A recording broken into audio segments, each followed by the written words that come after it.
Good evening, everyone. Good evening. I want to welcome you here into the Gordon Chapel, but also those who are live streaming. We have basic Judaism class. We have many people who wanted to be in the room, but because of the convenience of live streaming, they're joining us that way. But there's nothing like being right here in the space with our very own Lyana Rotstein. So let me just for a moment, yes, you can just the first round of applause. But I'm standing here because Lyana is going to stand here too. She doesn't want to be behind the podium. But I do want to thank the Joan and Stanford Alexander Fund that makes many of our Israel advocacy programs possible in the congregation. We're very grateful for their generosity to make all of this possible, as well as the hard work of our very own Israel Advocacy Committee, our Adult Education Committee. We're so committed to the well-being and the welfare of Israel and our relationship between America and Israel that we've had so many speakers, educational programs throughout the years, but especially and most importantly since October 7th. But the person that I really want to introduce to you tonight is a dear friend, because I met Lyana Rotstein in 2009. Because I was on a Federation trip, and she was one of the guides, and I thought she was the best, the very best. And what do I bring to Congregation Beth Israel? Only the best. So a year later, and every 2 years, we made a commitment to bring members of the congregation to Israel. And as often as we could, I think with one exception, Lyana has been our guide. And what makes Lyana such a fabulous guide is not only does she become a fast friend, but you can hear her passion and commitment for the land that is hers and ours. And she helps to make it ours by the time we finish our 10-day cruise and trip and journey through the land. And in addition, I just want to, you'll come to know for yourself, Lyana has a special gift for narrative, to tell the story of our people, to raise the questions that need to be raised, and also to help us frame our questions properly. Because even as we, who are comfortable Houstonians who live in a comfortable country, we have our own surahs to deal with. But we sometimes frame our questions without totally appreciating what it means to live in the most difficult neighborhood in the world there in the Middle East. So Lyana has a special gift, and I don't want to stand between her and you any longer, because you deserve a special gift to open this dear present, which is our friendship. Lyana, who came to Houston for the very first time, and only because she's a vegetarian, she didn't get any barbecue in Houston, but we'll tell her all about it. So without further ado, please help me welcome again Lyana Rotstein.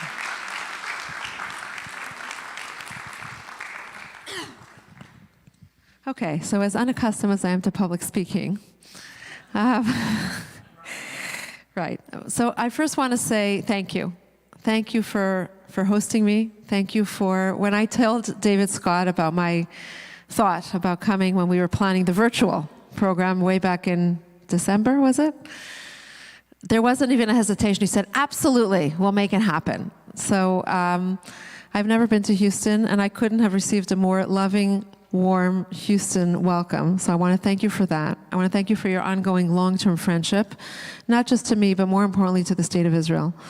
And I hope that following the presentation tonight, you will gain, some knowledge, some perspective that may be slightly different from the things that you are hearing, not from Honest Reporting, but certainly from other media outlets. And before I start, I just want to say that if anybody wants to scan this QR code, this will give you access to some of the slides in the presentation that have more pertinent information that you are welcome to then use and to have in what I hope will be, your ongoing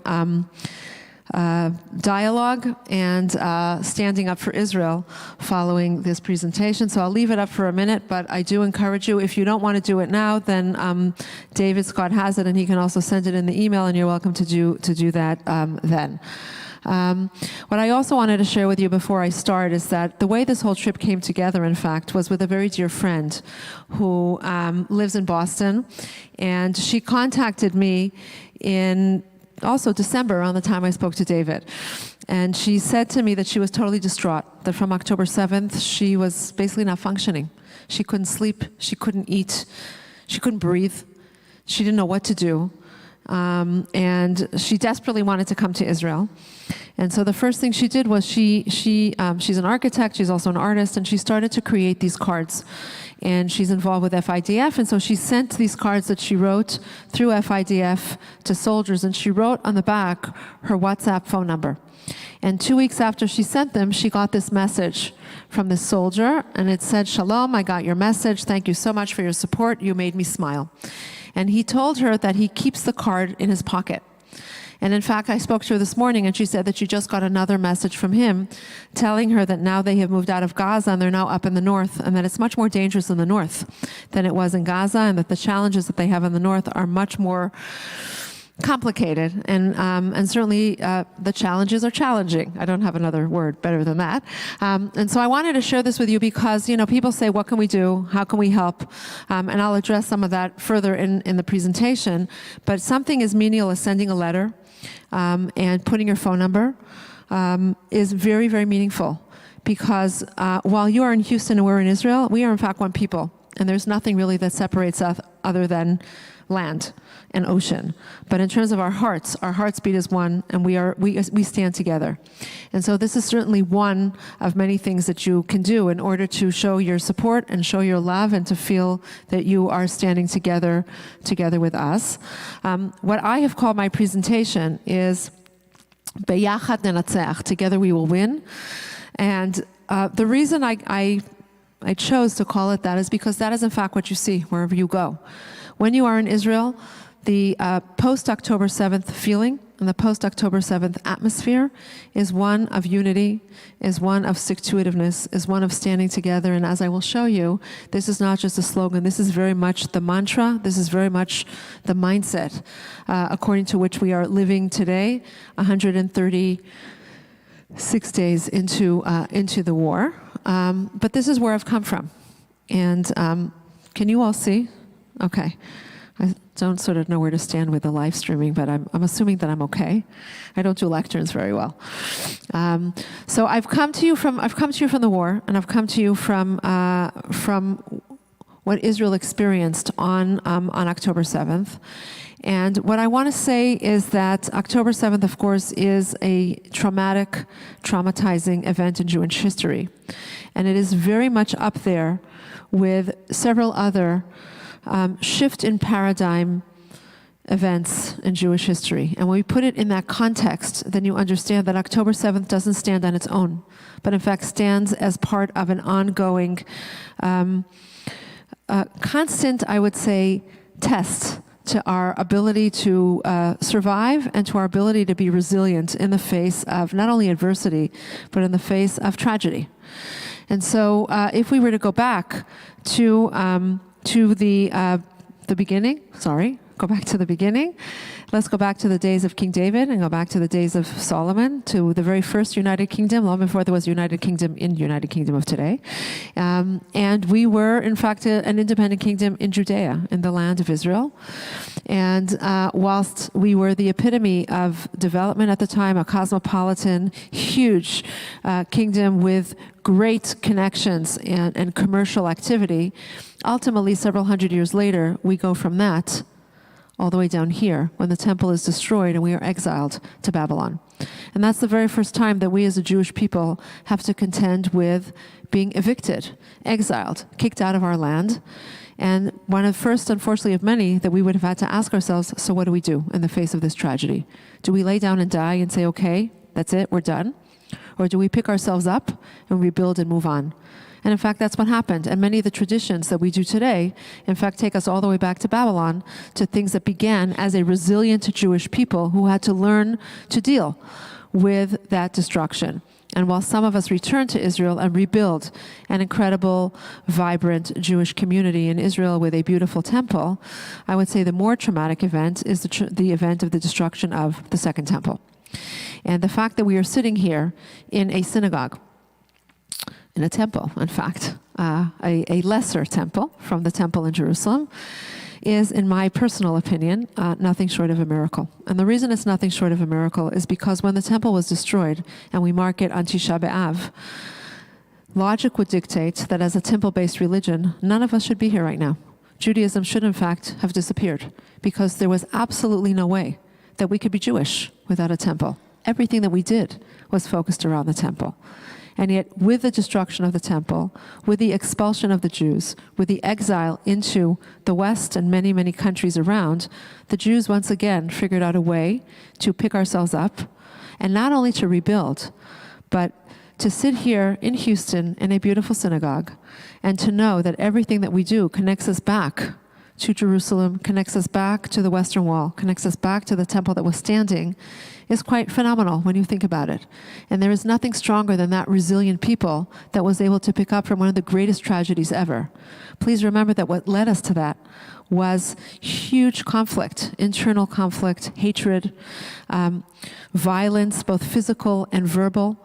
And what the rabbis teach us is that the reason that the temple was destroyed was because of sinat chinam, hatred for absolutely no reason. Think about what I just said and think about where we were on October 6th, when we soon talk about, October 7th and the transformation.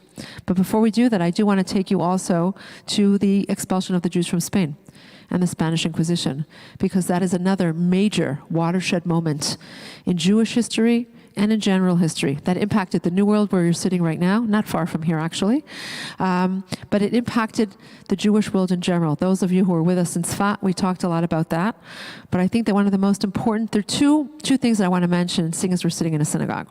The first is, what is the name of the service that we come to on Friday night when we come to synagogue? What's it called? Kabbalat Shabbat. How many of you know that Kabbalat Shabbat in fact developed as a result of the expulsion of the Jews from Spain in a way to re-engage Jews with their Jewish identity, with their Jewish tradition, and to make Judaism once again something appealing, something positive, something that people want to be engaged in? That's quite remarkable when you think about it, because at that time people were being burnt at the stake, were being put on the rack. Rabbis were converting with their entire congregations to Christianity. And the second thing that comes out of that, how many people here have heard of the terminology or the term Tikkun Olam? Very good. Okay, that's pretty amazing. Tikkun Olam, in fact, which means to repair the world, was a way to engage Jews with the incredible privilege, I would say, and the incredible mission that we have in this world, and that is to be partnered with the highest possible authority, to be partnered with God, to be agents of change in the world, to make the world a better place, and to be a light onto the nations.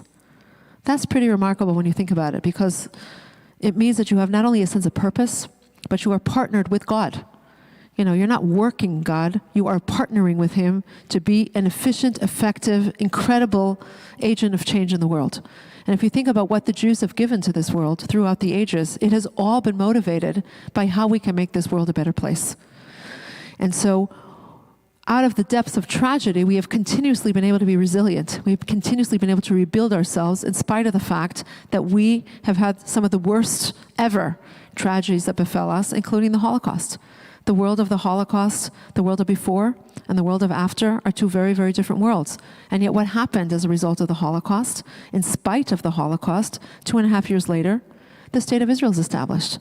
How incredible is that we were able to return to our ancestral homeland, and 600,000 Jews congregated in a land, and we were able to declare an independent Jewish state, which many of our ancestors could only have dreamed of, and certainly never thought would have been a reality.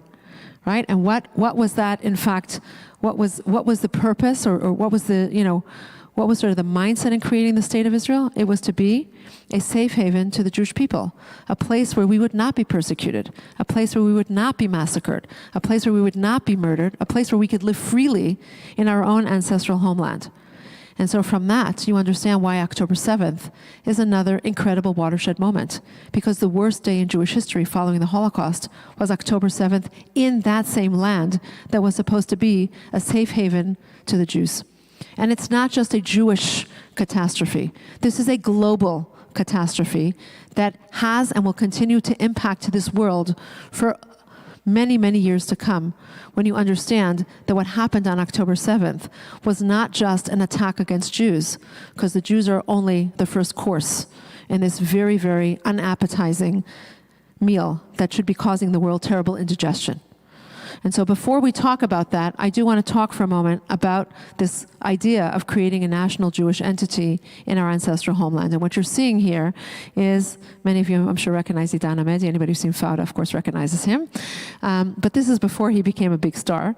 And he met with Rabbi Lau, who is a Holocaust survivor, a former chief rabbi of Israel, and today the world chairman of Yad Vashem. And in this meeting, Idan Amedi was profoundly, profoundly impacted by the rabbi's personal story. And if you have not read his book, by the way, I highly, highly recommend that you read it. But what Rabbi Lau basically shared with Idan Amedi and what he shared with the world is that when he was 5 years old, he had to witness some of the worst possible atrocities. They were rounded up in their shtetl. They were taken to the central square. And then he saw his father being beaten to death because he refused to cut his side locks. So a 5-year-old kid standing there with his older brother, Naftali, realizes that his world has come crashing down. And then they are put on a truck, which then takes them to a train, which then takes them to Buchenwald. And when they get to Buchenwald, Naftali says to his younger brother, Strulik, he says, "We have no father. We have no mother. I'm also going now. And I don't know if you're going to survive this. I don't know if I'm going to survive this. But if by some miracle you survive this horrific hell, remember that there's only one place to go. Eretz Israel, the land of Israel." He says, repeat after me. Eretz Israel. Why? I want you to look at what it says here. It is our home.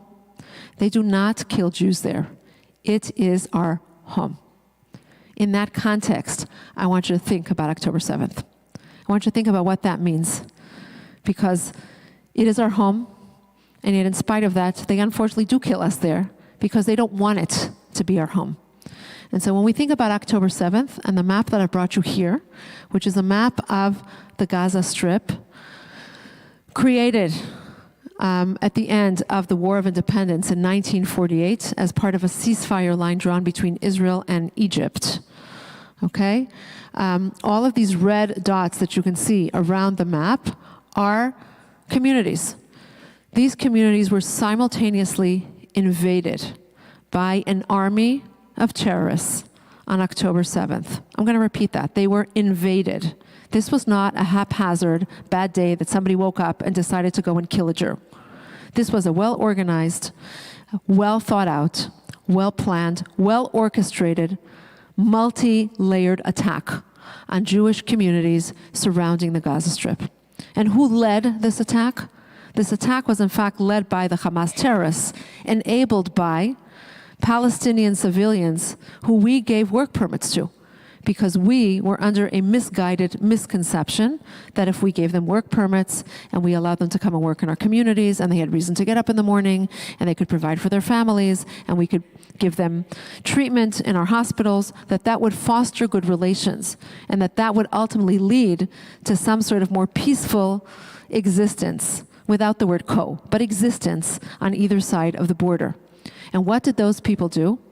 Those 15,000 workers came into our communities every day.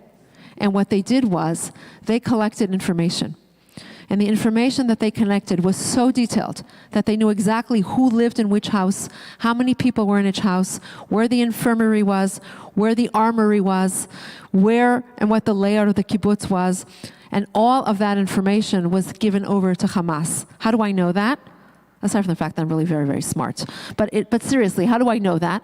Because they all walked in with detailed maps on their arms, with the information that they were given by these civilians that worked in our communities. And so when one says that you have people, that it is only the leadership, but you have innocent people, one has to rethink that and prove that if those innocent people, not only did they not protest, they in fact aided and abetted, and they helped kidnap, and they took people back into the Gaza Strip, and they harbored them in their homes. And then what they did is they went into people's homes and they shot at the doors and they murdered children in front of their parents. And they took babies and they burned them in the ovens of their homes. And then they took phones and they massacred people in their homes while they filmed it with the individuals' phones and uploaded it onto their social media so that the families found out how they were being murdered through the social media that was filmed by the terrorists. And then, because they were so proud of what they did, they called their families. And they told their families how great it was that they just massacred 10 Israelis. And the mother said, "Oh, I'm so proud of you, that's so wonderful." So when this is what is going on, it begs the question of, is there really such a thing as innocent, uninvolved citizens? Where were those innocent citizens who called out and said, maybe what we're doing is wrong? Where were they when our women, after they were raped and murdered, were being thrown in the streets? And not only did nobody stand up and protest, they in fact cheered and applauded. Where is the Palestinian Authority that this administration is so bent on wanting them to now take over, that not only did they not protest, they in fact endorse what has been going on? And in the West Bank, 80% of the population supports exactly what went on here. And so we have to understand that what we're dealing with is not a two-state solution. It's not whether we're going to draw the line here or there. We have gone back to 1948. We have gone back to the reality that we are dealing with a one-state solution to replace Israel. And so look at these numbers. Okay? We're talking about actually 1,400 victims that were massacred on October 7th. These numbers I just updated. This morning, 575 soldiers. This morning they announced that one of the soldiers who was injured last week died of his wounds. And the most dreaded two words in Israel are hutar lepirsum. It's been allowed to announce. And every morning when I turn on the news and I feel so far away because it's been almost 4 weeks that I'm here, it's even harder to read those words. But so we have 575 soldiers killed. We have 14,233 injured, of them close to 3,000 soldiers. 240 hostages. That needs to be updated, 134 still in Gaza, and 12,500 launches to Israel. What would that mean if that happened here in America on October 7th? What would those numbers look like? So you would have close to 9,000 people kidnapped in a single day. And you would have over 52,400 people murdered. And you would have close to 310,000 people injured. And probably close to 4.3 million rockets that would be raining down on all of your population centers in one day. And when you think of those numbers and you understand what that means, then you understand that what we're dealing with in Israel is a war. It is an invasion. It is an attack of a jihadist regime that is connected to a jihadist ideology that has been educating its population for a very long time to dehumanize Jews and to educate them to the annihilation of the Jewish people. And remember that this is not something that we woke up to on October 7th, but that this has been happening before. And what you see here on the right are children in a kindergarten in one of the communities in the Gaza Strip who had to train, in the Gaza envelope, who had to train what to do in case of a missile attack if they were not near a safe room where they could go in and they could protect themselves. And look what happens to a child who was not able to get to a safe room and unfortunately had lost one of his legs. And so October 7th doesn't happen in a vacuum. It's not that this was the first time ever. We have been enduring this sort of terror for a very long time, but now October 7th has magnified it and escalated it further. And so when I say that it needs to be proven, that it needs to be, explained beyond a reasonable doubt, this picture that you see over here is a reserve soldier who is holding up a map that was found in what one would call an innocent Palestinian home, meaning they are not Hamas operatives and they are not Hamas leadership.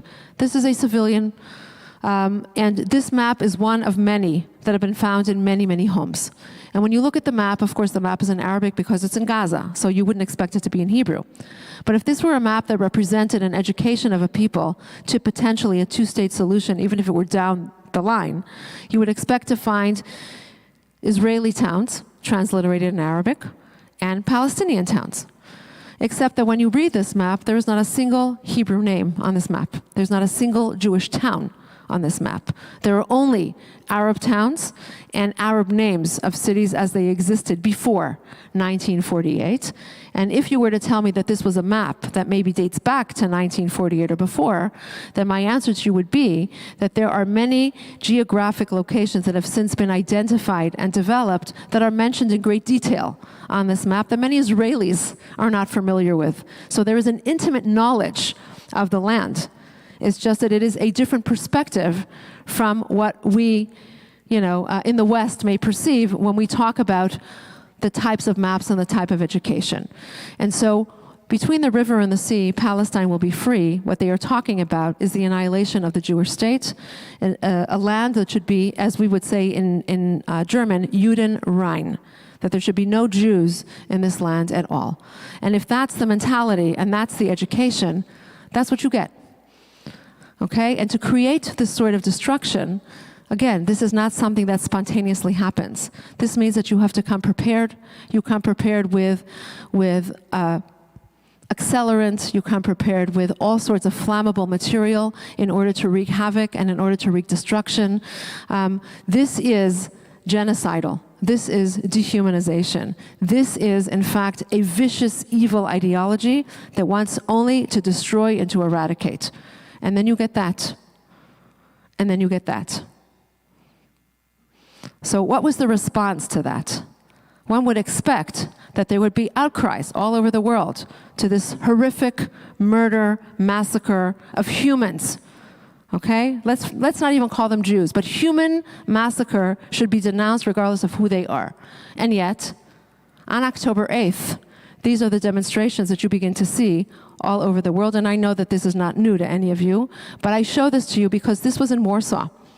And when I posted this picture, and I wrote in my post, and there are many people who follow me, so they know that what I'm saying, I in fact did. I wrote that this is not Warsaw of 1938 or 1939.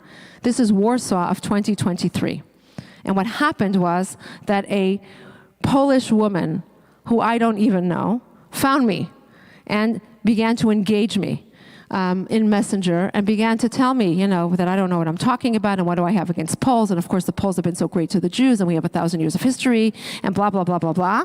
And when I called her out on it and I said to her that recent Polish history is not exactly very complimentary to the Jews, and the rewriting of history in Poland is not exactly complimentary, she disappeared. And all of a sudden, she had nothing to say to me. Okay? And so bullies bully when we enable them. And when we all of a sudden shut them up, then all of a sudden they tend to dissipate and disappear. But let's come to the United States. This is now, while I was here, in front of Columbia University.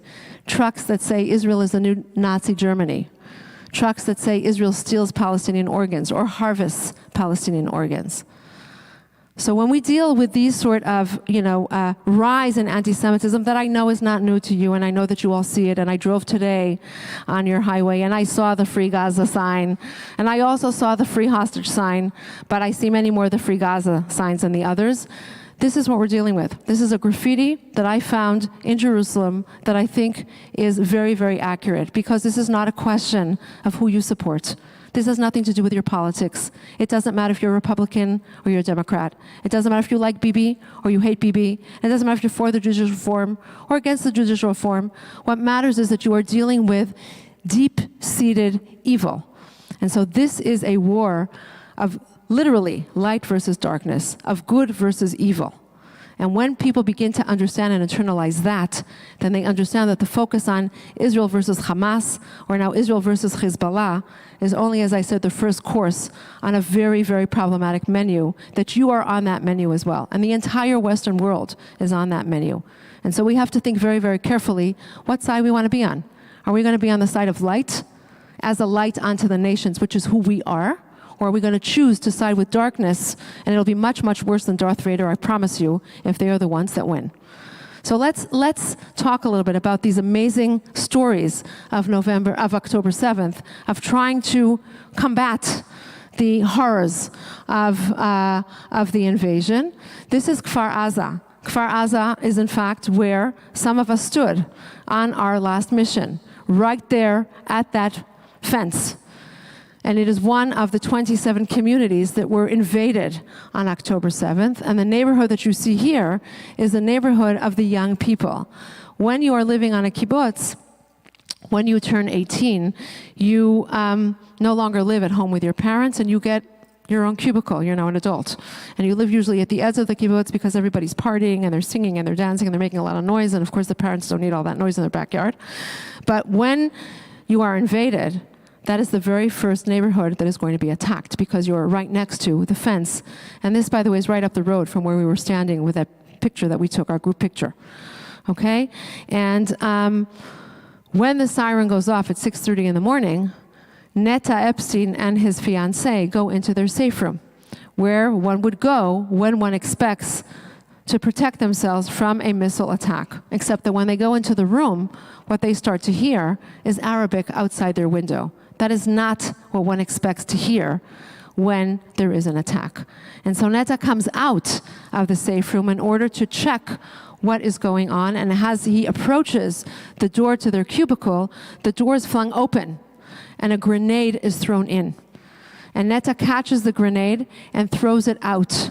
And the grenade is thrown in again. And Netta once again takes it and throws it out, but it's thrown in again. And by the third time, Netta realizes that he now has seconds before the grenade is going to detonate. And he has to make a split-second decision what he's going to do. Netta's 22. He is in between my two daughters in terms of his age. And his decision is that he has to either save himself or save his fiancée, and he decides to jump on the grenade in order to save her.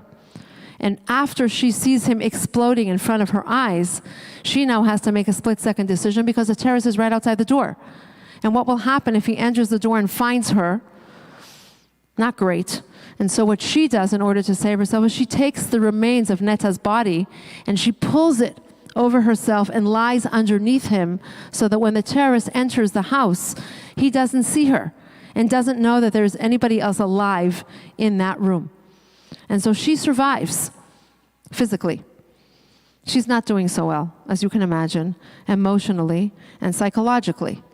But these 22, 23-year-olds who we thought were the TikTok generation, and everybody said, oh, they're not going to stand up, and they're not going to be involved, and what do they know? And all they care about is, their Instagram and their TikTok.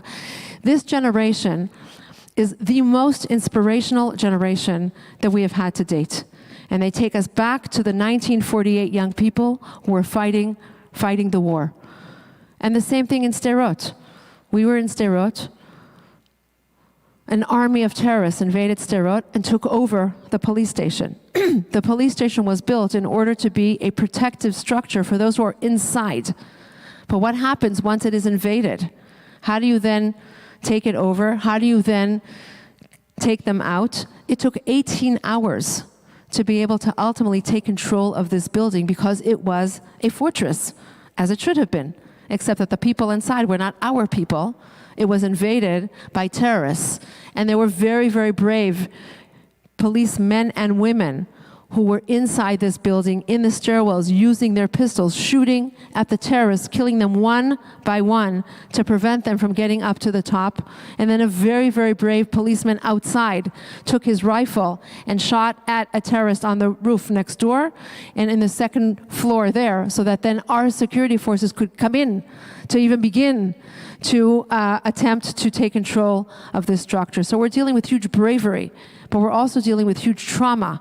Sderot, up until recently, was totally evacuated, and only now is beginning to return to normalcy, and schools are scheduled to reopen on March 1st in Sderot as life is resumed. Resilience is the name of the game. Sderot, it's not the first time that it's been attacked, but certainly on this level, for it to be invaded is something that is extremely traumatic. And the third story that I quickly want to share with you is the story of Yigal Iluz, who was a very, very brave, highly decorated, very experienced policeman who lived in the city of Ofakim. Ofakim is a 30-minute drive from the border with the Gaza Strip. I'm going to repeat that. It's a 30-minute drive. Terrorists were able to drive for 30 minutes, uninterrupted, in Israel, to the city of Ofakim, into this neighborhood, and take control of some of the buildings in this neighborhood.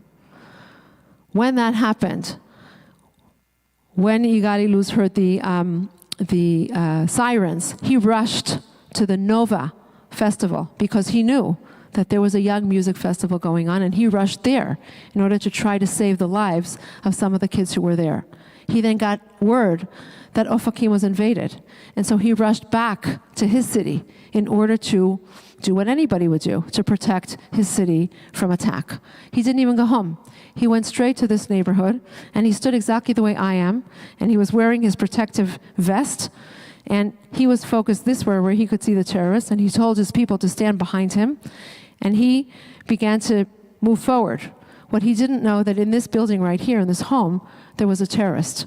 And as he started to move forward in order to attack the terrorists in front, he was shot from that window in the side where you're not protected. And he and 2 other policemen were killed. But because of their bravery of protecting the others behind them, they were able to take cover, and eventually they were able to take control of the neighborhood. This particular house, which is right in the entrance to the neighborhood, there was an older woman by the name of Rachel who lived there. And when the terrorists nonchalantly entered her house at 7:15 in the morning, she was very quick to think on her feet and did what any Jewish mother would do. She said, "Oh, you guys must be so tired. You must be so hungry. Come sit down. I'll give you a cup of tea. I'll give you some cookies." And she kept them engaged for 7 hours, giving them tea and giving them water and giving them her famous, today Rachel's chocolate chip cookies are famous all over the country, and she fed them. And it took 7 hours until her son was able to get to her with the other security forces and were able to save her, rescue her from the hands of the hostages. The hands of the terrorists. And thank God she was not harmed. But the image that I brought you is an image of a street art that was drawn in Tel Aviv, part of an amazing project that we have of telling the story of these amazing heroes and the amazing resilience of the Israeli people in the face of these horrific attacks. And to me, obviously she's depicted as, this Wonder Woman, okay, standing up against the terrorists, but this is resilience because we have a choice, as I said, as in the past. You either lay down and die and say, okay, we're done and the terrorists have won, or we stand up and we move forward and we learn the stories, and we have our role models, and we take these messages, and we continue. And so that is the feeling in Israel today. Am Yisrael Chai, united in the home front, victorious in the front lines. This is everywhere. Everywhere you go, these signs are all over the place. I am obsessed with these signs. And they, to me, represent where we are. And they represent the unbelievable transformation of where we were versus where we are today. But I want to remind you where we were. Because on October 6th, or the days leading to October 7th, Israel was at a very, very different place. And you all know, because you all remember that we had 5 elections in 2 years. And every government didn't survive very long. And the last government, there were, let's start by saying that Israelis have very strong opinions about everything. And so there were those who liked the government, there were those who didn't like the government, there were those who were for the judicial reform and those who were against the judicial reform, but everybody took to the streets. And everybody believed that they were staunchly supporting their version of what they believed was the democratic character of the state of Israel. And it culminated in this image, which is Erev Yom Kippur in Dizengoff Square. And if this had happened outside of Israel, where people attack a Jew as he is trying to pray, Kol Nidrei, it would have been labeled an anti-Semitic attack. But in Israel, these were secular Jews accosting a religious Jew as he was praying Kol Nidrei. Now, whether you agree with them or you don't agree with them, Yom Kippur, the holiest day of the Jewish year, which is a day that is meant to focus on soul searching, a day that is meant to focus on forgiveness, a day that is meant to focus on reconciliation. When this happens, that was a very big red flag for Israeli society. And it was a moment of reckoning in terms of where are we going. And not many people know, but there were maps that were already drawn, dividing the land not between Jew and Arab, but between Jew and Jew, separating the land between different types of people with different types of ideology. That was on the cusp of a potential civil war, a potential major breakdown of our society. This was the demonstrations. This was down the street from my house. It was very difficult to live by my house during the time of the demonstrations. And again, it doesn't matter if you're for or against. It was very noisy. There were lots of people. A lot of the neighbors here wanted to move because it was just very difficult. But this is the home of Yariv Levin, who is the justice minister. And the demonstrations every week, and you can see the flags. And when you saw the flags, the question was, just a minute, what are they demonstrating for or against? And the flag, was it something unifying or was it something dividing? Because everybody used the flag because to them that was a symbol of Jewish democracy.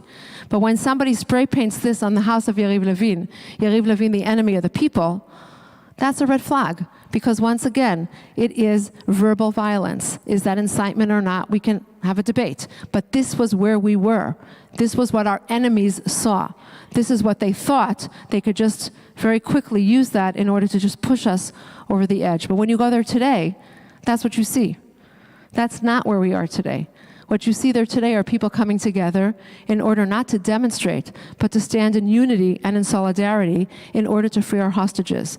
To stand here in unity and solidarity as we salute our soldiers as they unfortunately fall in defense of our country. And so while this is an image of October 6th, this is an image of October 7th. And what I want to share with you is what that means in terms of that transformation. And where are we and where is Israel today? And so before I do that, I want to tell you what I experienced on October 7th. Because October 7th was Simchat Torah, and October 7th was a Saturday. And it was the end of the holiday season, and I, as an observant Jew, don't pick up my phone, and I don't turn on my television. And so when I woke up in the morning and I was getting ready to go to synagogue at 8 o'clock in the morning, I had absolutely no idea what had happened at 6:30 in the morning. And as I was getting ready to go to synagogue, what I heard were booms, boom, boom, boom. And I didn't register exactly what I was hearing, and I thought maybe it was a sonic boom, which sometimes you hear. But as I continued to get dressed, the booms got louder. Boom, boom, boom, boom, boom, boom, boom. And then you start to, you try to understand what it is that you're hearing, in fact. And the penny then dropped that what I was hearing was the Iron Dome that was intercepting the missiles as they were being shot, not at my city, but in the area around my city, because Modi'in, where I live, is not far from the airport. And there is a permanent Iron Dome battery next to my city because of its proximity to the airport. And so I said, okay, this is not good, but it can happen, nothing's happening in my city. So I started to go to synagogue. But when I started to walk on the streets were empty. There was not a single person walking on the streets. That is totally abnormal for Simchat Torah. Simchat Torah, people are out, they're singing, they're dancing, they're shul hopping, they're in the moment of the culmination of this month of Jewish holidays, and you're feeling as if it's like death rolled over. And you get to synagogue, and you expect shul and Simchat Torah also takes forever, never ends. But at 9:30 in the morning, they're already halfway through the Torah reading. And as I walked in and I sat down, somebody came through the door, ran to the bima, tapped the person who was reading on the shoulder, whispered in his ear. The guy froze. He took off his tallis, he dropped everything, and he rushed out. So now you're not breathing so well. And then somebody else gets up, and he starts to read Torah, and he doesn't last 2 minutes, and his pager goes off. And he drops everything, and he rushes out. And you're beginning to understand that we're in the midst of something that is not normal. And then one of the members makes an announcement. Due to the situation and the uncertainty of the events, we're going to rush through the service, and we're going to finish quickly. I have never been at a faster Simchat Torah service in my life. Some might say it was a good thing, some of us don't love the drawn out services, but in any event, when it was over, and I rushed home, I get home, I don't know, something like 10:45 by the time I got home. At 11 o'clock, we have a siren. And we all go into our safe room, and we're sitting, and we wait our prerequisite 10 minutes. And when we come out, we were on our way to speak to our neighbors to see if they knew anything, and we see that their son is dressed in uniform. And he's on his phone, and he says, I can't talk, and he's rushing off. And 2 minutes go by, and the next neighbor, and then the next neighbor, and the next neighbor, and one by one, our neighbors or their children are disappearing. And now it's becoming very, very clear that we are in the midst of something very, very severe. And you're not breathing so well, and you're not functioning so well. And by Saturday night, when I turned on the phone, and I saw how dire things were, and I have to tell you that even on Saturday night, we were not sure yet, because there was still all sorts of conflicting information. It was like somebody took like a fist and punched me in my gut, but to such an extent that if I wasn't breathing before, I was like suffocating at that point because I literally couldn't breathe. And my first thought was, I have a cousin that lives in a kibbutz, Kibbutz Karmia, which is right on the border with the Gaza Strip, right next to Kibbutz Zikim, where there is a base, where everybody in that base was murdered. And I call her, and my first question is, Reut, where are you? And she says to me, Lyana, don't worry, we're fine. I took the kids, and I'm at my mother's house, which is also in the south, but not right on the border. And then she says to me, thank God that I took the children and evacuated after nightfall. Thank God that the children did not see the burnt cars,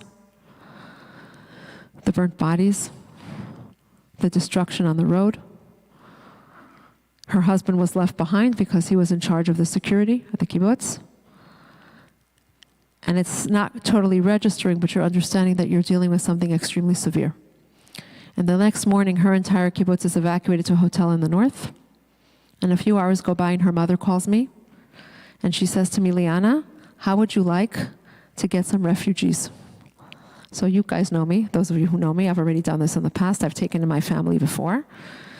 She packs up herself and her special needs daughter and her special needs grandson, and she gets a neighbor to drive at a time of day when it was less likely that there was going to be any missiles and rockets shot.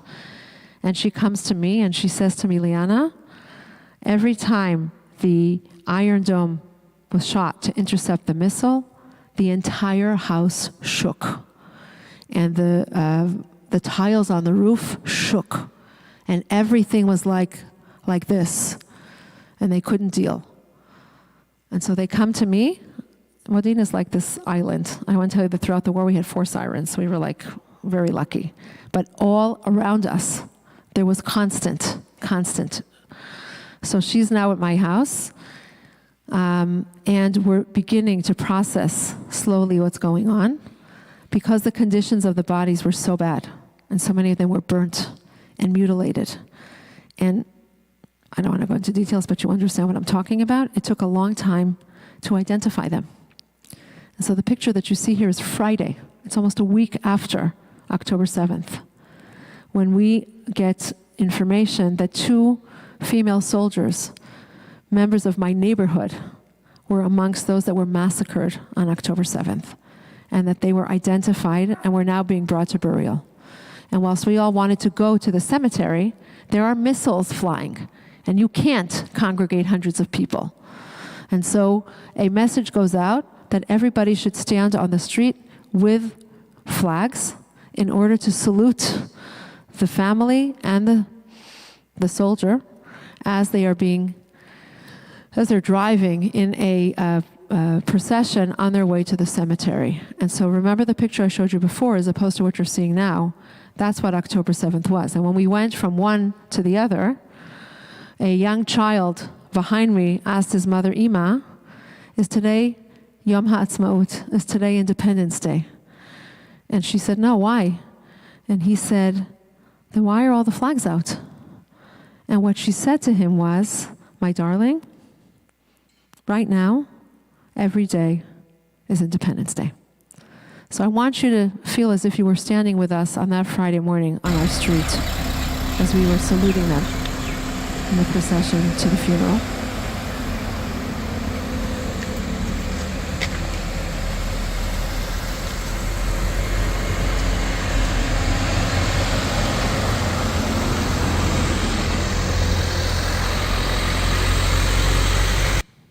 And then this happened.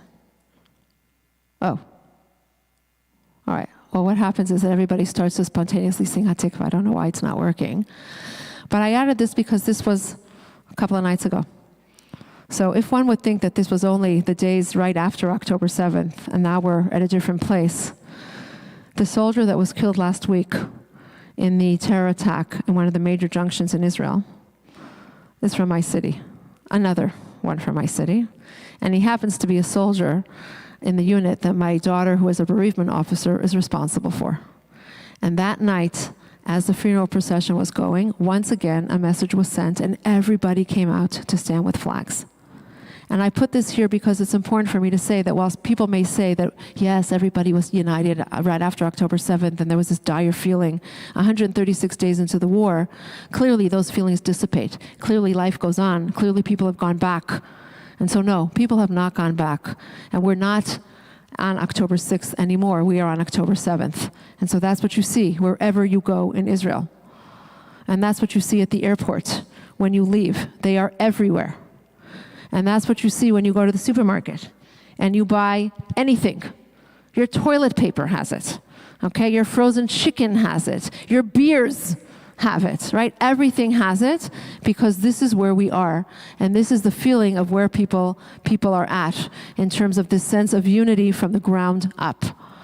But who are these people who are going off to war? Who were those neighbors? Who were those young people that are the reservists that I'm sure many of you have heard of? Who said the pilots won't show up and the reservists won't fight and nobody's going to come and fight in the case of a war? And that's what our enemies heard.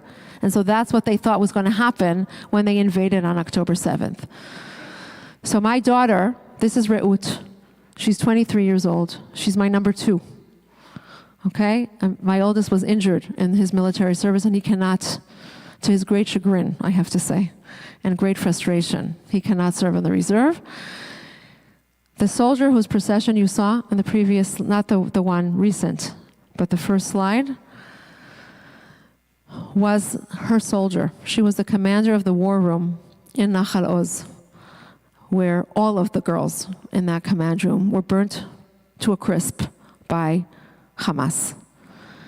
And Re'ut said to me, because she was a commander of a war room on the border with Egypt, she said to me, Ima, if this had happened 2 years earlier, it would have been me. What is a mother supposed to do with a statement like that? And what am I supposed to do when she says to me, Shir, the commander of the war room in Nachal Oz, I recruited her, I trained her, and now I feel responsible that she was killed. She was murdered doing her duty. She says, Ima, I can't sit on the couch and not do anything. I can't. I absolutely can't. And so she called everybody that she knew. She actually took her cue from my husband, who's 54 and also wanted to get called back into reserve, and called everybody. Didn't work so well for him. But she got assigned to a war room in the north. She was assigned to the war room in Tzfat, where last week a missile of Hezbollah hit and killed a female soldier from the war room in the north. So she was heading off there, and whilst I knew, well, back then, Hezbollah was not yet shooting at the base, and so I knew that she wasn't going straight into the war. I also knew that she was going to be seeing some very sensitive information, and she was going to be involved in very, very difficult things. And she was going up north when there were still missiles and rockets being shot, and there was no public transportation. There was nowhere for her to go. And so those of us who could not put on a uniform and go to fight fought in many other ways, in all sorts of other volunteer capacities. And one of the things that people did was they got in their cars and they drove. And they drove for kilometers and kilometers and kilometers, and they took the soldiers to the bases and picked them up from the bases and took them home and brought them food and brought them packages and did everything that they could. And so she calls this network, and at 3 o'clock in the afternoon, this guy pulls up at my house. And of course, I go down to see who's going to take my daughter to the base. And he says to me, don't worry, I live in Haifa. I've been up since 5 in the morning. I've taken 3 different soldiers to 3 different bases, all the way down to Mitzpe Ramon. And now I'm on my way back, and I got the request from your daughter, and I couldn't go home empty. And so I'm coming to pick her up, and I can't take her all the way to the base, but I've already contacted somebody else who's going to meet me at this junction. He's going to take her to the base. From all of what I just said to you, do you know what I heard? I was up at 5 in the morning, and I'm going to be behind the wheel. That didn't sit so well with me. So I said to him, you're not going anywhere. And I went upstairs, and I made him a very big, strong cup of coffee. And then I gave him cookies, and I gave him brownies, and I gave him fruit. And I said to Reut, you're going to talk to him the whole way so he doesn't fall asleep. But these are my people. This is what people were doing. There was absolutely no question in their mind that they had to we all had to get involved to do. And my brother, who left his law practice on October 8th and is still up in the north in that base, is serving in reserve for 136 days. But he's not alone. And when war broke out, kids that were hiking in South America and were hiking in Asia, and people that were, here, there, and everywhere, dropped everything in order to try to get on planes in order to come home. And I don't remember, I think I told you at dinner yesterday, right? So El Al, I know that people knock El Al, and a lot of people don't like to fly El Al, but I want to tell you that El Al is not just an airline. El Al is really home, because El Al was the only airline that was coming to pick up Israelis everywhere and was letting them sleep in the galley when there was no room so that they could come home. And people like this man who turned up at JFK, and anybody who said that they were going to Israel, he paid for their tickets and spent $250,000 on buying tickets for people he didn't even know so that they could get on the plane so that they could come home.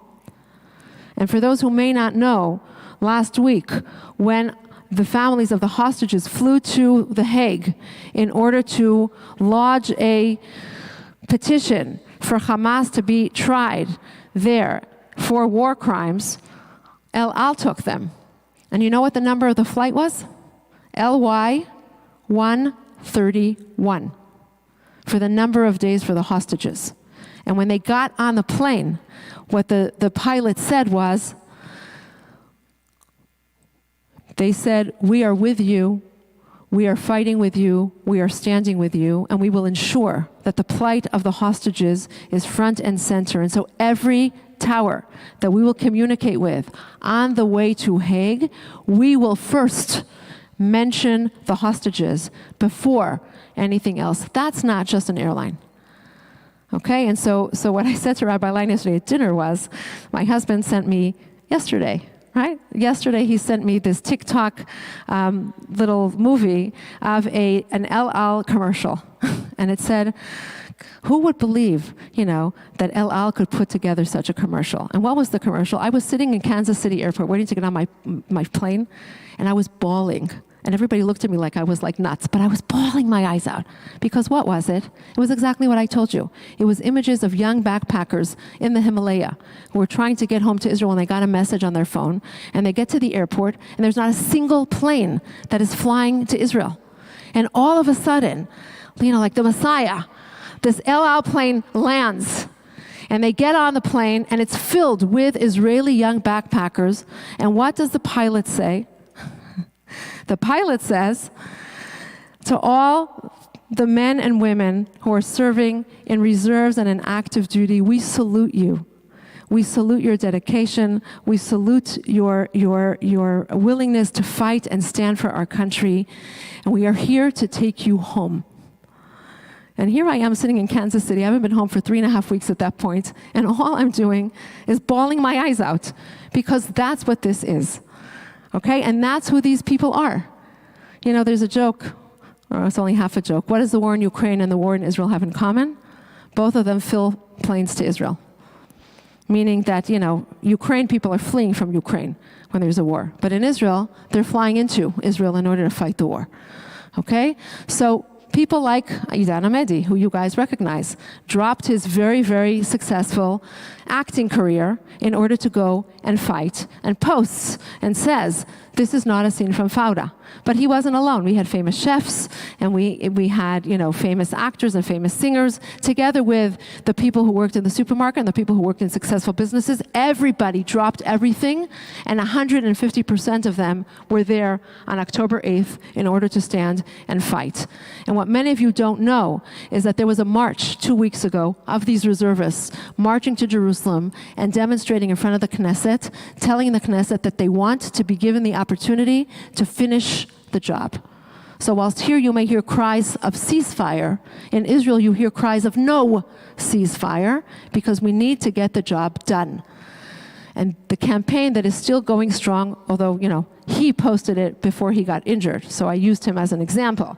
But the campaign is basically, if you have nothing unifying to say, if you have nothing positive to say, then just shut up. That's a paraphrase on the Hebrew, okay? So you don't have to hear him say it, but that's basically the message. Okay. Bear with me if I start to cry. Shauli Greenglick was a young soldier who had a dream to be a performer. And before the war started, he submitted himself to Israel's America's Idol, or, Kochav Nolad is called in Hebrew. And, in Israel, it takes time till people get answers. And so then the war broke out. And the war broke out, and he went to fight because he is a reservist. And then he got a response that he, in fact, was accepted and that he could perform. And so, is it going to work? Please?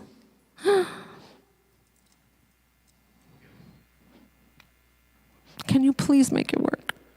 Okay, while he makes it work, what I want to say is this. Shauli Greenglick, is the Wi-Fi working and everything? Because it's a YouTube video. If it's not on Wi-Fi, it's not going to work.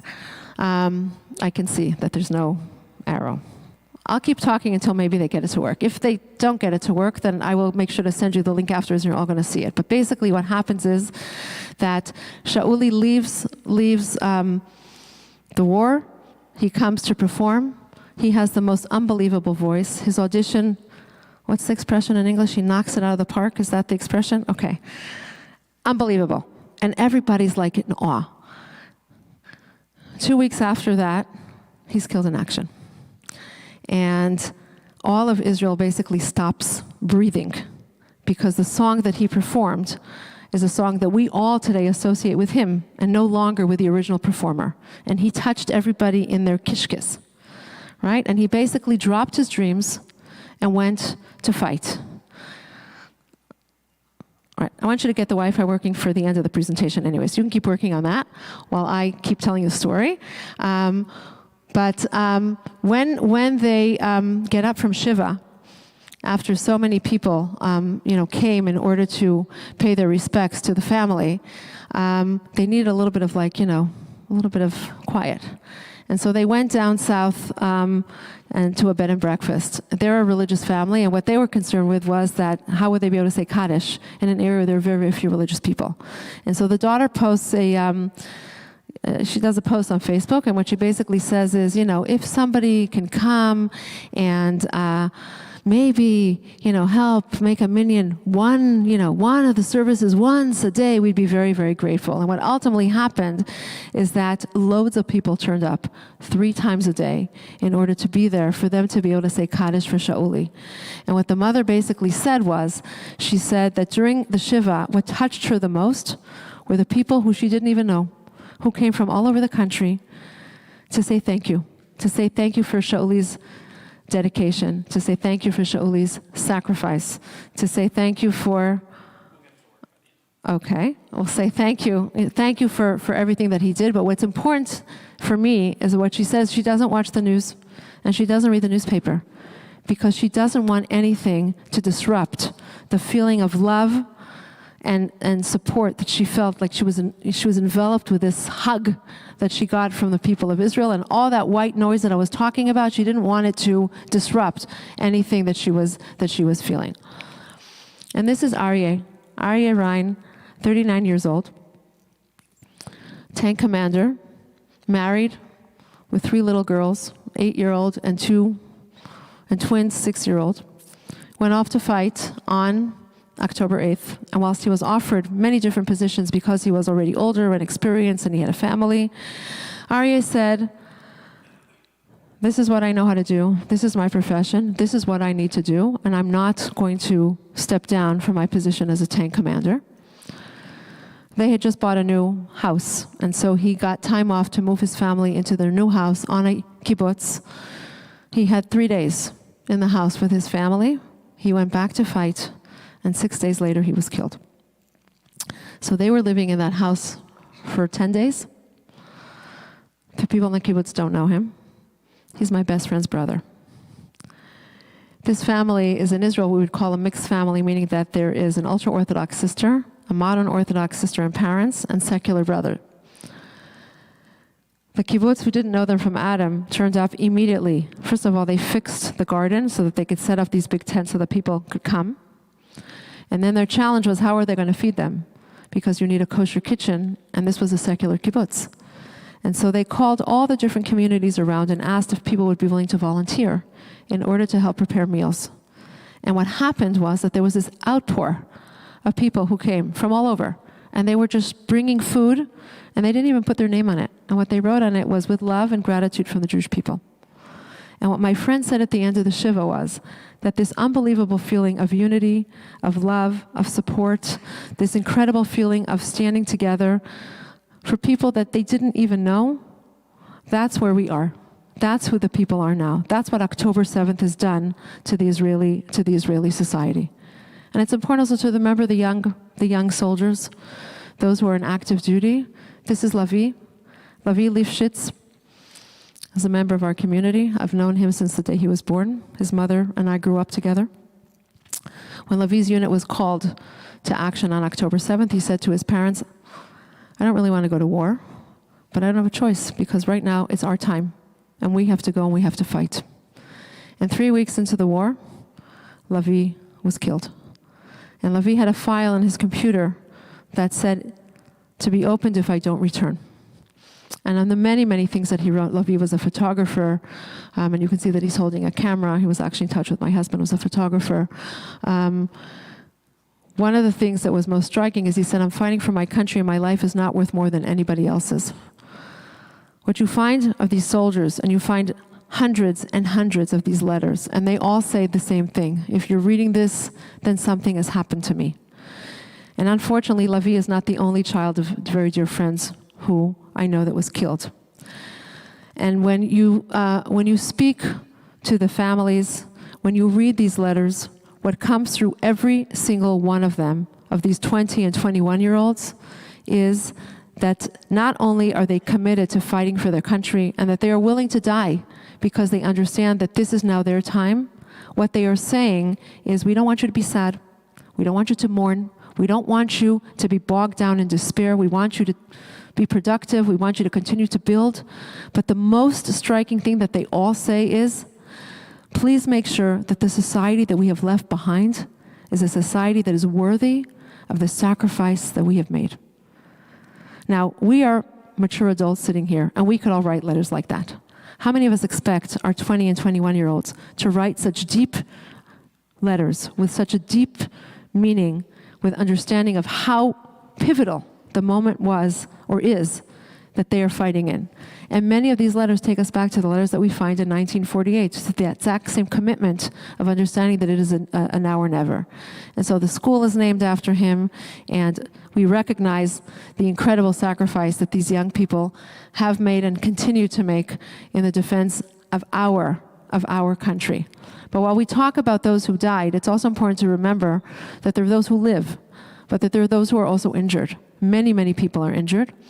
And when you go to the hospitals and you think about the incredible resilience of our medical community and what they had to endure first on October 7th with the huge numbers of mass trauma events that any medical center around the world would be challenged to deal with, the hundreds of wounded that were coming.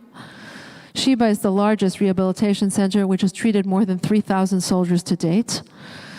And what happens when that helicopter lands in the emergency room or on the helipad and brings in the person in the emergency room? What happens to the people who are there? Well, they stop breathing. Because who's on that helicopter? Can it be one of their family members? Can it be somebody from their community? Can it be someone that they know? So when you go into any of the medical centers that is dealing with injured soldiers, that's what happens. They stop. They don't breathe.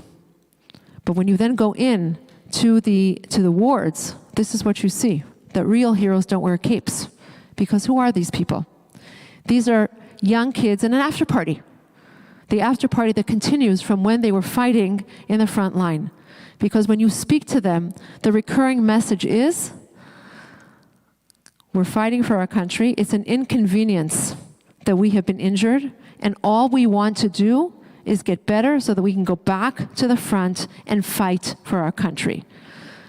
And because the rehabilitation centers are so dire, Hadassah Hospital was scheduled to open, one of the most advanced rehabilitation centers in the world, in April, except that the need was huge. So they opened in January.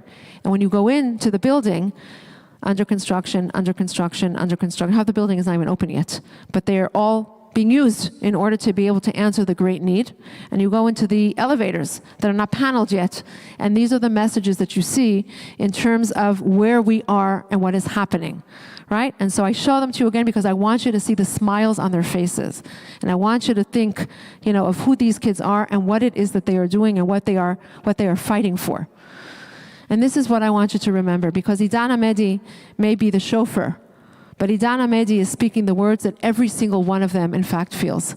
Because when Idan Amedi arrived at the hospital, he was so badly burnt that he had a thing on his wrist that said, 22-year-old anonymous soldier. So he's not anonymous and he's not 22. But he was in such bad shape that nobody could recognize him. And so it's a miracle that he was able to rehabilitate himself to such an extent that he could continue his rehabilitation from home. But what's important is what he said at the press conference. And I'm going to read it to you because this is where we're at. Our mission as a nation is to stay united, not to fall apart, to prove to those who fell in defense of this country that their sacrifice was not in vain. My body was injured, but my spirit is stronger than ever. I will go back to creating, singing, and acting. And with God's help, I will go back to fight for my country. The Israelis are the strongest people in the world. When we are united, we are invincible. It will take time, but we will win this war.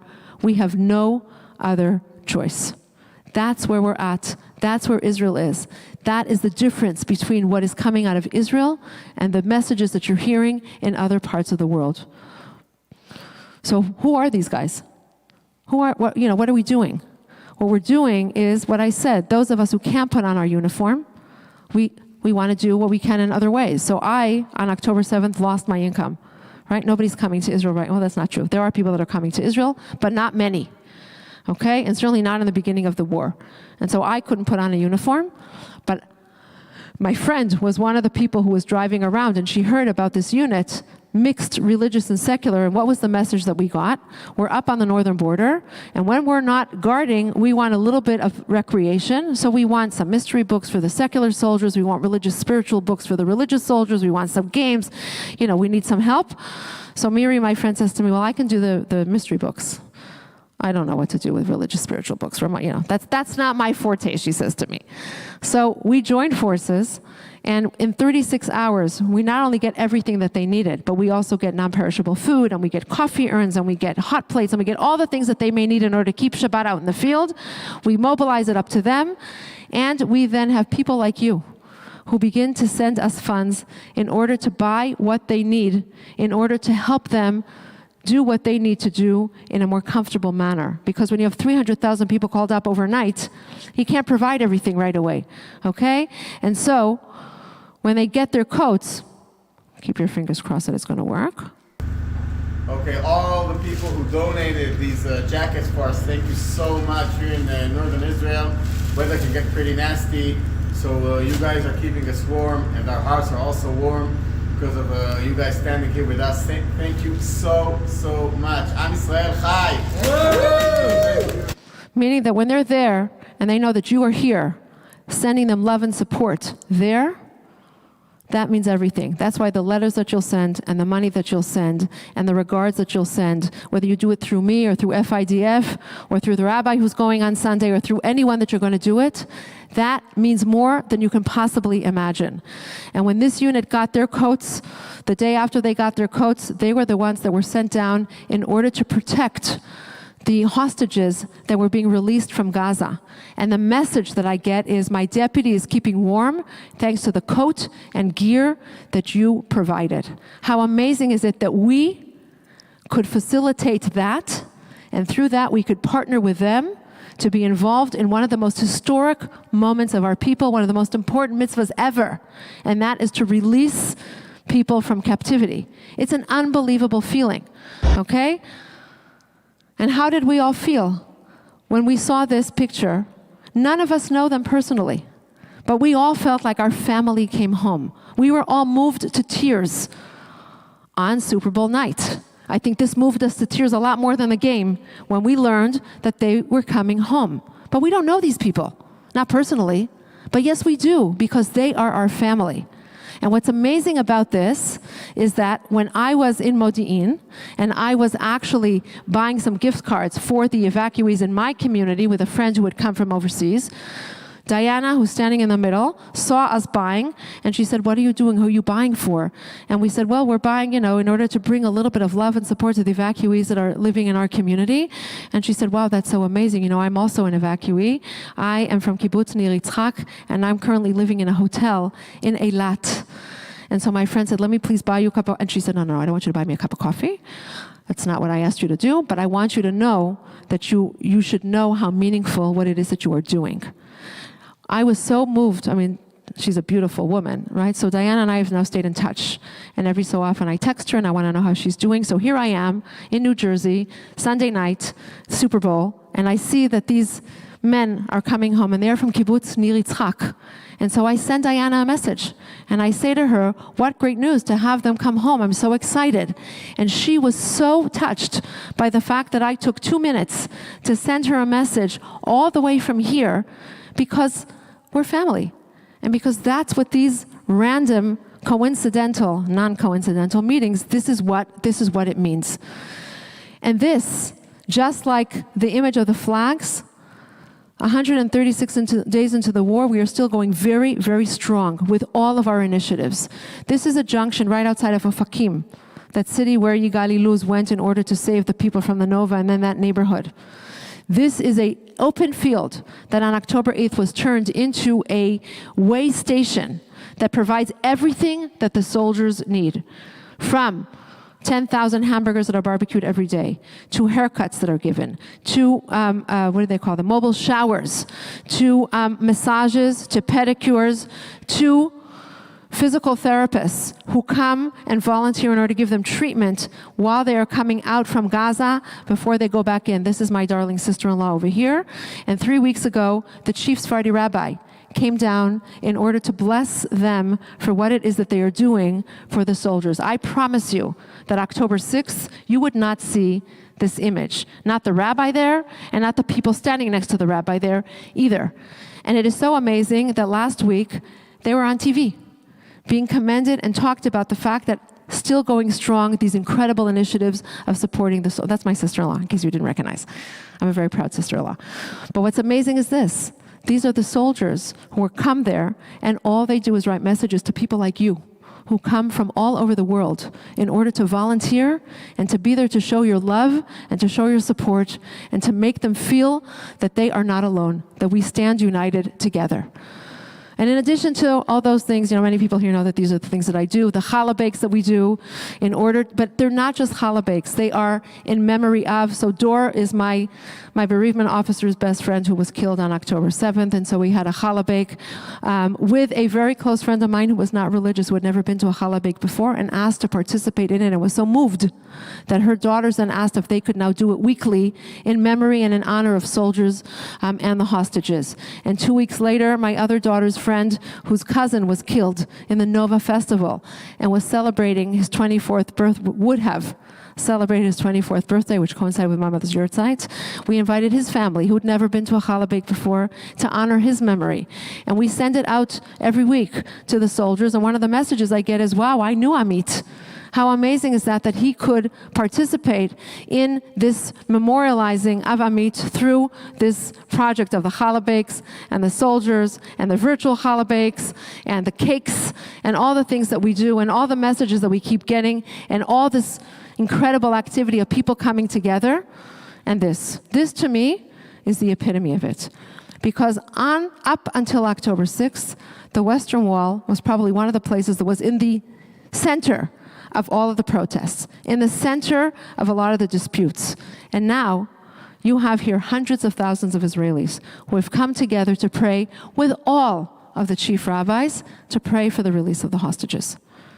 And when you go to the Western Wall today, because it is not just a religious site, but it is a national monument, there are 1,400 candles that are lit every day 1,400 is the number of the original first massacred. They are lit every day because at the end of the day, we are a light unto the nations, and we are a resilient people. And we do not succumb to terror. We light, and we spread light, and we spread resilience. And this is Tel Aviv. Okay, you'd expect to maybe see this in Jerusalem, but not in Tel Aviv. But this is where we are, post-October 7th. And the other thing that I do want to just very quickly touch on, because this is not in any media outside of Israel. We have 330,000 Israelis that have been evacuated from their homes in the north and in the south, and they are living in hotel rooms. What does it mean for 5 and 6 people to be living in a hotel room for now 136 days without privacy, without personal space, without the ability to do your laundry, without the ability to have proper space for your children to go to school, to empty a kiddie pool so that they can have a sandbox to play in, for them not to be able to cook a meal, for them not to know? The reason that there is no ceasefire is because these people are not going home until they know that it is safe to go home. And if you follow the news from the Israeli media outlets, then you will hear that Hezbollah continues to shell and shoot the empty homes, even though there is nobody there, because the point is that they want to eradicate and destroy and demoralize.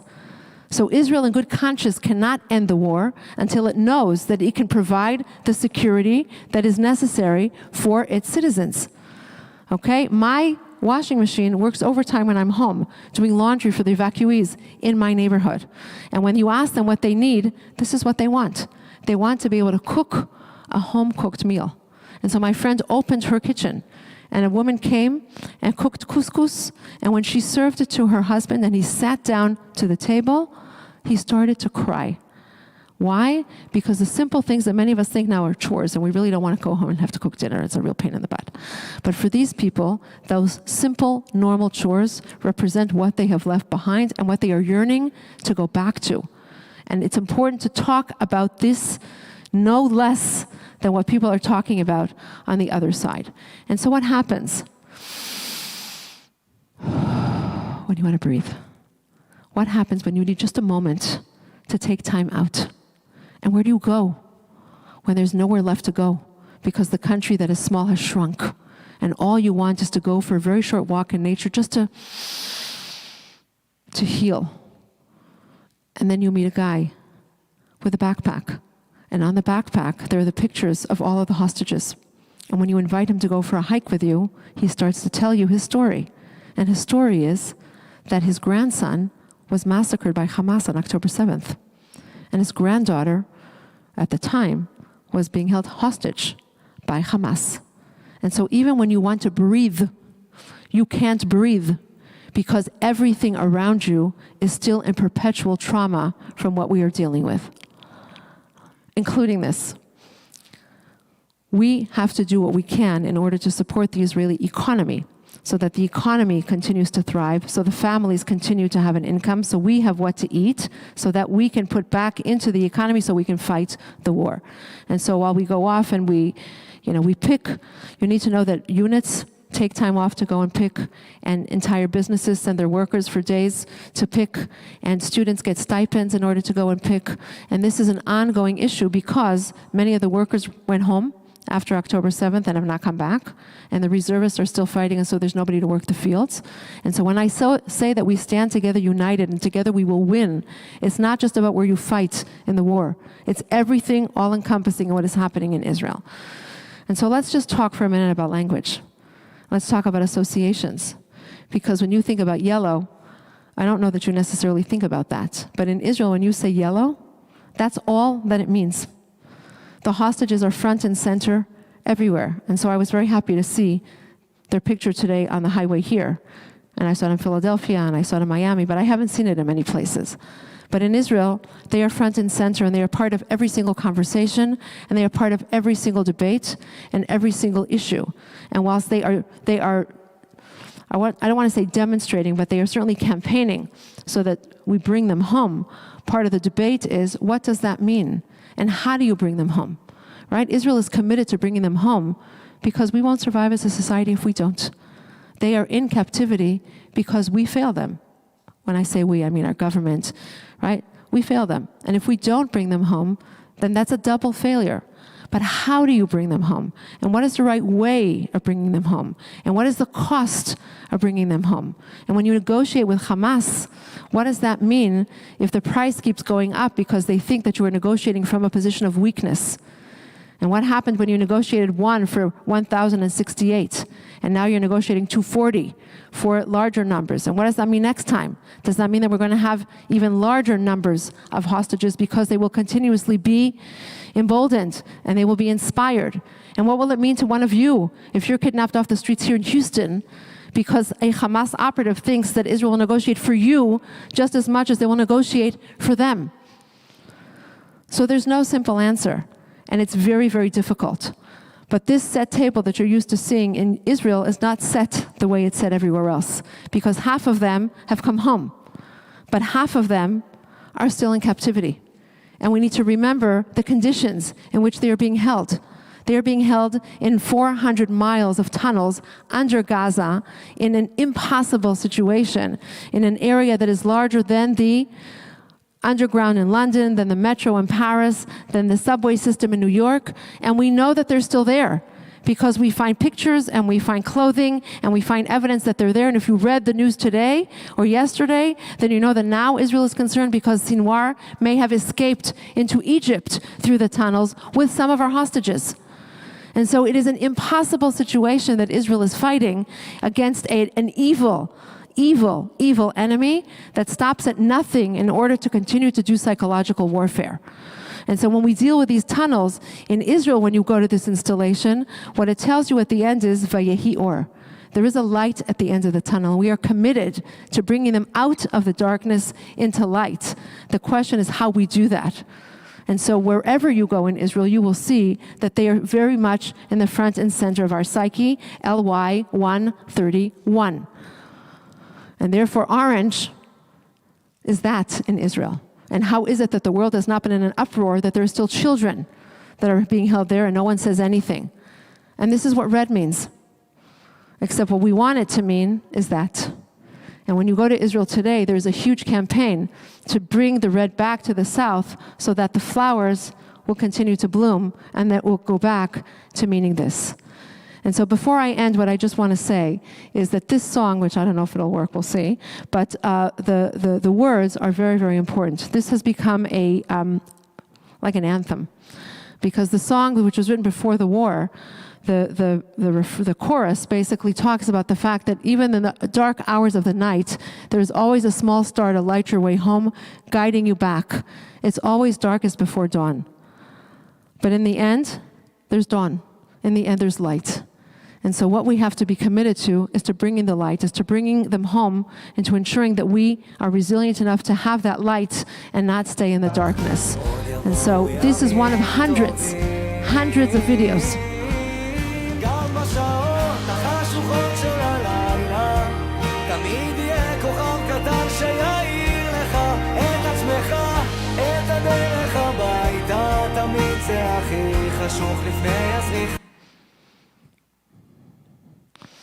And so, I said Beyachad Nenatzach, but here's what I want to say before we end.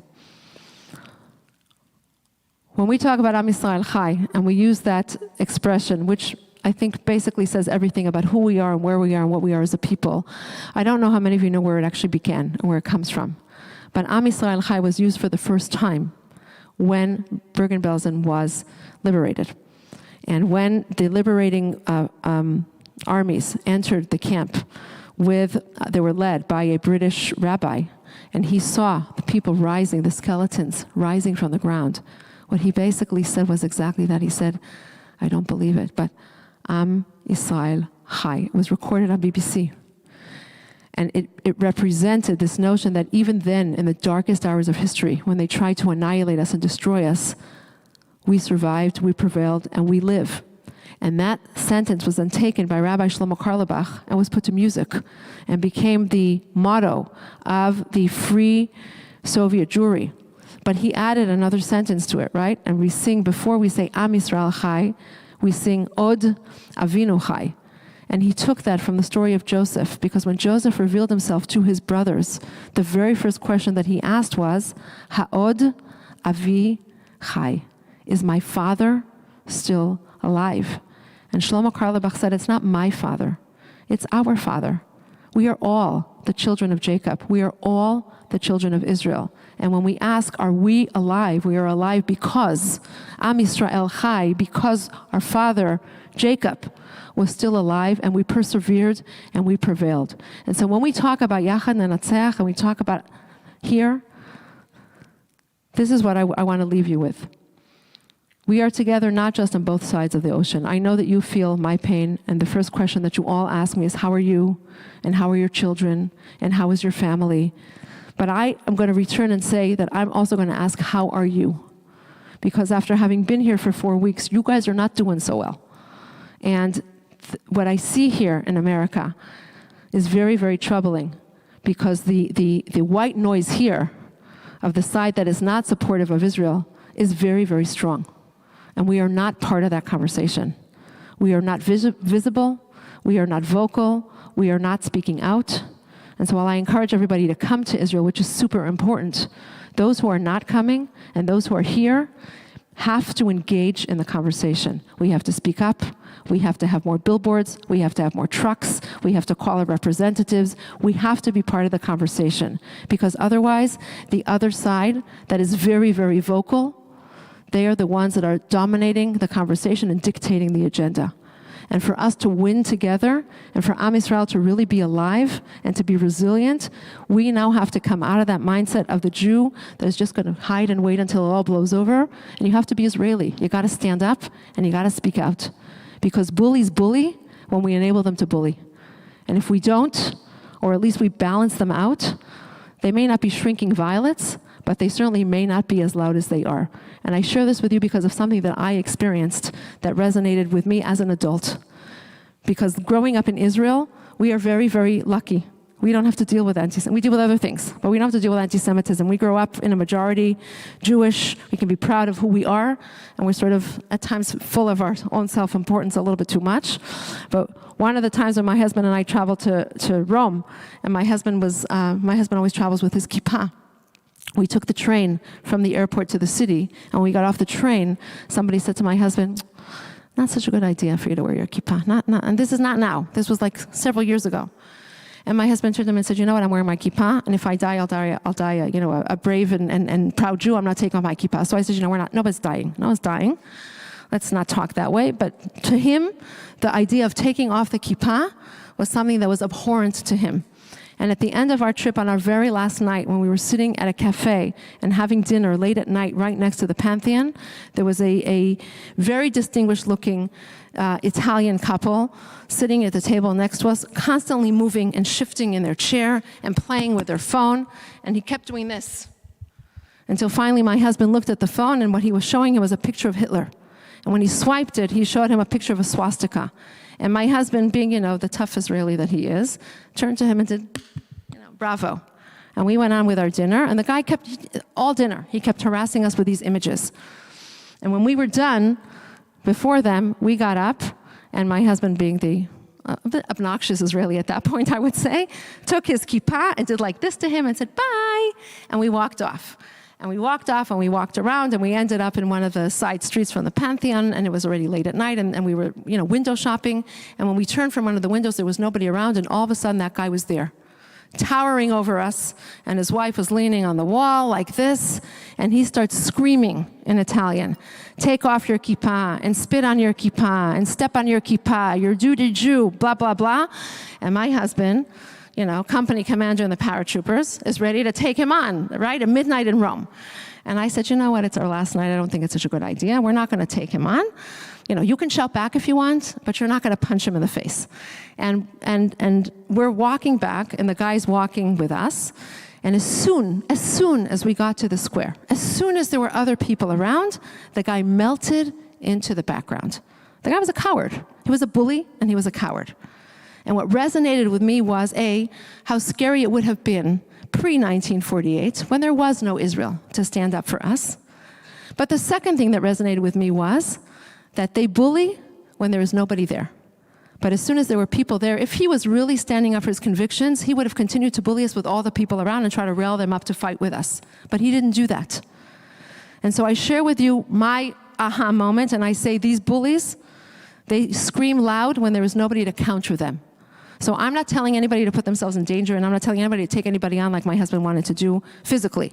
But what I am saying is that our voices have to be heard, and we have to be more present in the conversation so that we are also taken into account. And so that our children on the university campuses, and I was there and I spoke to them, feel that they have a back and that they have a voice, and that the communities feel that they have a voice, and that the other side understands that there are consequences to what they do because it doesn't go unchallenged. And so, Beyachad Nenatzach, we will win because we don't have a choice. And we are the eternal people. We've been around for 3,000 years and nobody's getting rid of us.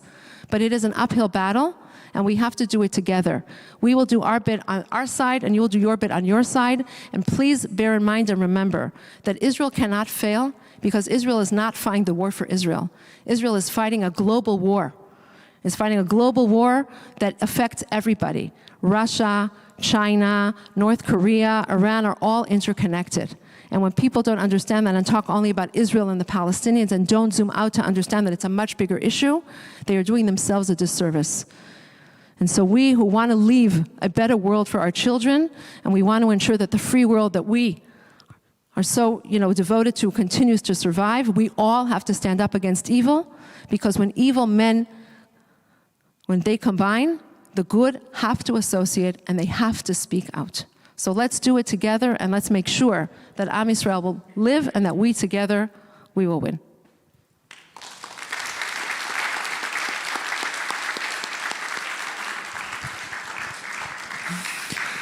Yes. Oh my God. She deserves a standing ovation.